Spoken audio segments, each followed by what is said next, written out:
When my sister was little, she refused to sleep unless someone hunted the alligators under her bed. We lived in the Midwest. There were no alligators. But the fear? That was real. These days, the U.S. Department of Education is the alligator under the bed. A federal monster lurking in schools, brainwashing kids. Or so the story goes. But here's the truth. The DOE isn't the alligator. It's the flashlight. Let's rewind to 1867. The U.S. was rebuilding after the Civil War, and Congress created the first Department of Education, not to control schools, but to collect data. Back then, whole counties had no schools. 0. The department was meant to shine light on disparities. But within a year, Congress gutted it. Why? Because it was linked to educating freed Black Americans, and that made some lawmakers nervous. The first fights about education weren't about testing. They were about whether Black Americans deserved schools at all. Fast forward. The DOE finally becomes a full cabinet-level department in 1980, after bouncing around different agencies for decades. Its job?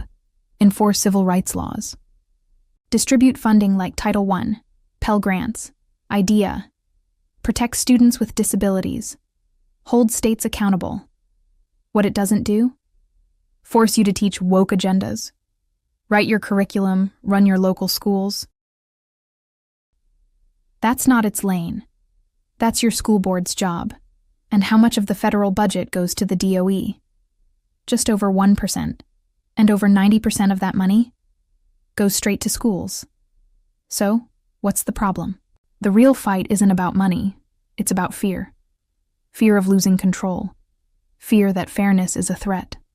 Fear that if they get something, we lose something. Heather McGhee calls it zero-sum thinking, the idea that there's only so much to go around. So if someone else rises, it must mean we fall. It's the kind of thinking that led towns to drain public pools rather than share them.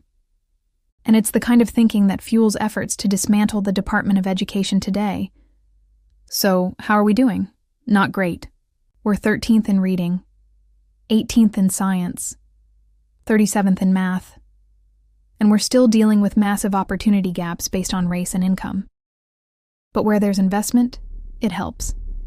Title I, IDEA Trio, and Pell Grants. These programs matter. They've opened doors for millions of students who otherwise might have been left behind. Ironically, even Reagan, who campaigned to abolish the DOE, ended up expanding its purpose after A Nation at Risk came out in 1983. If a foreign power had imposed our mediocre education system, we'd have called it an act of war. National Commission on Excellence in Education. Turns out, we needed the flashlight after all. Let's be real. The DOE isn't perfect. No bureaucracy is. But it's one of the few tools we have to fight for equity, to gather data, to make sure public education serves all kids, not just the ones in zip codes with good tax bases.